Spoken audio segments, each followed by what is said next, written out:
मैं जो पॉडकास्ट करता था ना डॉक्टर साहब के साथ, डॉक्टर उमर के साथ, अब डॉक्टर साहब ना एक तलवार बेनयाम है, ठीक है? वो कहीं रुकते नहीं हैं, कहीं थमते नहीं हैं। उनको एडिट करना पड़ता था बहुत ज़्यादा और सम टाइम वो एडिट करते थे तो उनको इतना होता था कि यार इसको ऐसे ही जाने देना। वो प्रोग्राम में भी कह दिया करते थे कि इन्हू कट्टी ना खुदा दा वास्ते इन्हू कट्टन ना बह जी, सी बंदी ब्यूटी मर जानी वे पैड़िया ना करी वे हजूरे वाला ना करो ना करो। तो मैं कहा ओके डॉक्टर साहब ठीक है। अब उस पे ना ये फनकार बरादरी है ना, उनके काम को लेके डिस्कशंस हुई, ठीक है? फिर डॉक्टर साहब ने एक जगह पे इल्ज़ाम लगाया मेरे पे कि मुझे फँसवाने वाला आपका प्रोड्यूसर था। आफ्ताब इकबाल से गिला कर रहे थे और वो सीधा मेरे उस पे आ गए कि जी मुझे फँसाने वाला हसीब, मतलब नाम नहीं लिया उन्होंने, आपके प्रोग्राम का प्रोड्यूसर था। अब डॉक्टर साहब सबको दुनिया को पता है, मेरे ख़्याल से कोई अन्ना ही होगा जिसको नहीं पता होगा कि आफ्ताब इकबाल के प्रोग्राम का प्रोड्यूसर मैं नहीं हूँ, ठीक है? जितने लोग इस पॉलिटिकल सटायर को जानते हैं, मीडिया को जानते हैं, सबको पता है मैं ही हूँ। अब वो नईम हनीफ भाई के पास बैठ के वो शोज़ करते थे ट्रांसमिशन उस टाइम पे। नईम भाई को तो नहीं पता होगा सारे मामलात का। वो एक इल्ज़ाम जब मेरे पे लगा ना, उसमें इस सारे पॉडकास्ट के दौरान ना मेरे लोगों से ताल्लुकात ख़राब हो गए। फिर मैं भी उस टाइम क्योंकि शायद वक़्त का ऐसा टाइम था मेरे ऊपर, अल्लाह का करम भी था या आज़माइश थी, अल्लाह जानता है बेहतर। मैं ना वो जो फ़्लो था ना मेरे अंदर, वो बिल्कुल ऐसे जा रहा था जैसे मुझे, मतलब आई वाज़ फ्लाइंग। जिस तरह 1-2 कंट्रोवर्सी हुई तो नसीम विक्की भाई का मुझे कॉल आ गया। अच्छा, नसीम विक्की भाई का ज़र्फ़ क्या है?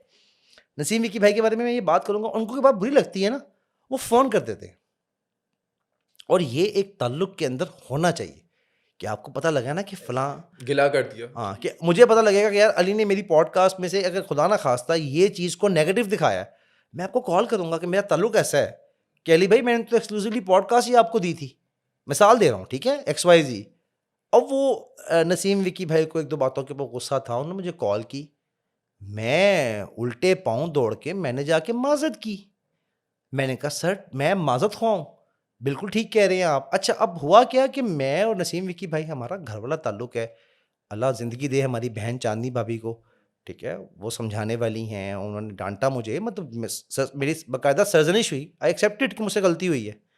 वो एक फ़िक्रा ऐसा बोल के डॉक्टर साहब कि गड्डियाँ तो लैंदे ने ते, ठीक है ना? अब वो ये हुआ कि दीगर दोस्त उसका ज़्यादा माइंड कर गए, ठीक है? अब वो डॉक्टर साहब कहते थे कि जी मैंने आफ्ताब इकबाल की हिमायत में इतने शोज़ किए। आज तक डॉक्टर साहब, मैं आज फर्स्ट टाइम इसके ऊपर बात कर रहा हूँ। आफ्ताब साहब ने कभी भी मुझे, बाखुदा मैं हलफ़ लेने को तैयार हूँ, उन्होंने कभी कहा ही नहीं कि मेरा मेरा शो में ज़िक्र करना, इस टॉपिक के ऊपर बात करना। हाँ, 1-2 दोस्तें थीं जिनके साथ बात करते हुए आफ्ताब साहब से ज़िक्र हुआ तो उन्होंने कहा तू इन्हां ते गल कर लई, तुम मुझसे सवाल पूछ लेना जब तुम मेरी पॉडकास्ट करोगे ना। That's it. आफ्ताब साहब का थंबनेल मैंने आफ्ताब फरोशी तो मैं करने का एक्सपर्ट था। ऐसे ही है। मेरी यूएसपी व्यूज़ आफ्ताब लेने के इकबाल लिए, थे। बिल्कुल। हाँ, मतलब मुझे जानते ही लोग उनके रेफरेंस से थे ना। वो टाइम उनका he was the king in Pakistan. आज तक उस ब्रांड को कोई तोड़ नहीं सका। वो ब्रांड अपनी गलतियों की वजह से दूर है, जो भी है ये मुझे नहीं पता, ठीक है? इस पॉलिटिकल सटायर में कोई उनको रिप्लेस नहीं कर सका। दीगर दोस्त भी मानते हैं ये बात। तो डॉक्टर साहब का ये शिकवा करना कि आफ्ताब इकबाल मेरे हक में नहीं बोला, भाई वो तो खुद इतने मसाइल में हैं। वो अपने लिए कुछ नहीं कर पा रहे तो वो आपके लिए क्या कुछ करेंगे? मैंने उनसे आज तक रिक्वेस्ट नहीं की कि आपने मेरा नाम क्यों नहीं लिया शो में? ये मुझे जेल हुई फलाना-ढिमका नहीं, मतलब भाई क्यों? वो क्यों करें? शायद उनका करना आपके लिए अच्छा ही ना होता, ठीक है? आपकी फ़ेवर में ये बात ना जाती, तो वो थोड़ा-सा ना लोगों को, ख़ैर बात जो हुई ना, मेरा लोगों से ताल्लुक का ख़राब हो गया। आगा माजिद हैं, हनी अलबेला है, ठीक है? ये दीगर दोस्त जितने भी हैं, मैं समझता हूँ कि ये लोग, मैं इनका एहसानमंद ना हूँ तो मैं शायद अजीबो-गरीब सा इंसान निकलूँगा। मेरा यूट्यूब का चैनल आज भी देखें, कैसर पिया, अल्लाह उनको ज़िंदगी दे, कैसर पिया भाई को, जब ये मुज़ाकरात छोड़ा तो मैंने यहीं फ़ोन किया, मैंने कहा मुझे इंटरव्यू चाहिए। अच्छा यार रसीद भाई आप ना, वो चाँद रात थी, तो उन्होंने कहा आ जाओ मेरे घर। घर चला गया मैं। अब मेरा सबसे ज़्यादा आज तक का यूट्यूब का जो हाईएस्ट चंक है, व्यूड चंक, वो आज भी कैसर पिया का इंटरव्यू है। उसका वो जो मुज़ाकरात क्यों छोड़ा वाला चंक है 10 मिनट का, वो मेरे ख़्याल से 8.5 लाख क्रॉस कर गया हुआ है। अच्छा, ये यही होता है। लाइक मैंने अब अपना एक चैनल छोड़ के, न्यूज़ चैनल था, छोड़ के अपना स्टार्ट किया, तो मुझे भी मेरे दोस्तों ने बड़ा सपोर्ट किया। मैंने जिससे कहा, मुझे था कि शायद यार मेरा अलग सेटअप है, पर्सनल सेटअप है, शायद लोग ना आएँ, लेकिन बड़ा सपोर्ट करते हैं। वो मैंने सपोर्ट करते देखा हैं। आपने जब स्टार्ट किया, आपको तो मशवरा भी नासिर चिन्योटी मुझे साहब ने शायद नासिर दिया चिन्योटी था। भाई ने मशवरा दिया था जी, बिल्कुल। मैं जॉब के लिए गया था। मैं कहा नासिर भाई कोई प्रोजेक्ट स्टार्ट करते हैं यार, इकट्ठे काम शुरू करिए। उन्होंने मैंने, क्या यार तू इंटरव्यू इतना अच्छा कर सकना, तू इंटरव्यू क्यों नहीं करता? चल तू इंटरव्यू शुरू कर दे, पहला इंटरव्यू मेरा ले, मैं आफ्ताब इकबाल साहब ਨੂੰ आज जवाब देंगा तेरे प्लेटफॉर्म ਤੇ ਬਹਿ ਕੇ, ਆਪਾਂ ज़रा मज़ा लवांगे। अब नासिर चिन्नोटी भाई को अल्लाह ज़िंदगी दे, मेरा पहला $1000 भाई वहाँ से आया था, नासिर चिन्नोटी के इंटरव्यू से, ठीक है।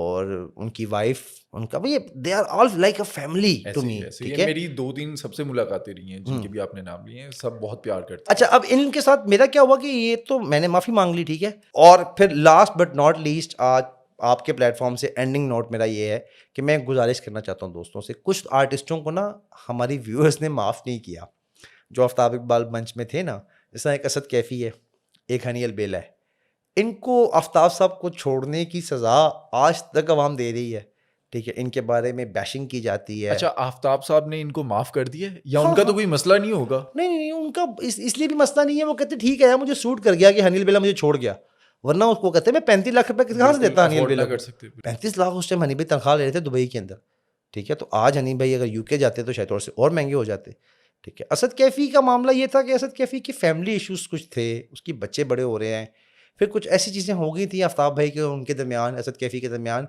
कि वो थोड़ा सा कैफ़ी माइंड कर गया एक चीज़ का, होता है ना, बड़े भाई से भी आपकी नाराज़गी हो जाती है। तो ठीक है, वो नाराज़गी थी। मैं ऑडियंस से कहूँगा प्लीज़ थोड़ा सा हाथ होला रख के ना अब इन लोगों को माफ़ियाँ देनी शुरू करें। इनके आगे करियर्स हैं और कैफ़ी बहुत अच्छा फ़नकार है। मैं कोशिश करूँगा कि कैफ़ी को मैं अपने प्लेटफॉर्म पे लाऊँ, उसके साथ मैं काम शुरू करूँगा। कैफ़ी को इस टाइम काम की ज़रूरत है और वो बहुत कॉम्पिटेंट आर्टिस्ट है। उसने बड़े लोगों का करियर आफ्ताब साहब के शो में बनाया भी है। जिस तरह एक उसमें एक वसीम पुन्नू आर्टिस्ट है, आफ्ताब साहब उसको रखने को तैयार नहीं थे। असद कैफ़ी ने बहुत ज़्यादा उसको सपोर्ट की थी कि पुन्नू तू ये किया कर, पुन्नू तू यूँ किया कर। वो जो कंटिन्यूटीज़ हैं शोज़ के अंदर, कैफ़ी कॉमेडी समझता है, ठीक है। आफ्ताब साहब के मिजाज को समझता है। मेरे बाद अगर कोई बंदा था वहाँ पे तो वो असद कैफ़ी था, अच्छा, जो इस टीम को साथ कम्युनिकेशन करता था या सब कुछ करता था। तो बस ये जो है ना माफ़ी तराफ़ी का प्रोग्राम, मैंने कहा आपका प्रोग्राम चल रहा है, जहाँ इतनी बातें की हैं सख्त, वहाँ एंड पे कुछ गुज़ारिशात भी करते जाएँ। अच्छा, मैंने भी आपको काम करते हुए देखा है। कुछ शोज़ थे जिसमें मैं साथ भी था। जिस सेट पे आप काम कर रहे थे वहीं पे मैं काम कर रहा था। जी, तो जी, जी। आपकी तो जो आर्टिस्ट कम्युनिटी है उससे बड़ी दोस्तियाँ हैं, बड़ा मज़ाक है। जी, जी, जी, जी। भाइयों की तरह है। ऐसे ही है। वो एक्चुअली अली भाई ये हुआ कि कई लोगों को पता ही नहीं लगा। जब मुझे पता है जो डायरेक्टली इतना कांटेक्ट में नहीं है, तो वो तो आपके दोस्त थे, भाई अच्छा, थे। अब वो हमारी आर्टिस्ट कम्युनिटी जो है ना थोड़ी-सी वो डिफरेंट, अच्छा अब उनके साथ ना रफ़ाक़तें बहुत ज़्यादा हैं। राब्ता नहीं रहा। मतलब मैं मिसाल के तौर पे बड़े-बड़े नाम जितने भी हैं XYZ, मैं किसी को जब आप पर मुश्किल आई, सबसे पहले किस-किस को कॉल की और किसने कैसे रिस्पॉन्ड किया? किसी ने हेल्प करने की कोशिश की? यार आधे लोगों ने तो फ़ोन नहीं उठाया, ठीक है। मैं तो ख़ैर अंदर था, जेल में था, तो मैंने वाइफ़ को नंबर दिए थे और कोशिश की सब, मतलब जहाँ-जहाँ, मतलब यही था ना कि कोई जाके कह दे फ़लाँ बंदे से, कि फ़लाँ दोस्त से कह दे कि यार चलो आपस में सुलह कर लो, राज़ीनामा हो जाए या फ़लाँ, फ़लाँ, फ़लाँ। तो कइयों ने एफ़र्ट की भी है, मुझे पता नहीं है क्योंकि मैं उस टाइम, उसके बाद फिर मैं जब बाहर आया हूँ, तो मैं सबसे मिला हूँ, मैंने किसी से ज़िक्र भी नहीं किया कि ऐसा वो वक़्त गुज़रा था, तुमने ये नहीं किया, तुमने वो नहीं किया, क्योंकि मुझे लगता है कि मेरे अल्लाह ने ना मेरा इतना साथ निभाया है, पता नहीं उसको मेरी क्या अदा पसंद आ गई थी। टू बी वेरी ऑनेस्ट, ये सारी मुश्किल झेलने के बाद भी मुझे लगता है कि मैंने वो मुश्किलें नहीं झेली, जो लोग झेल रहे हैं।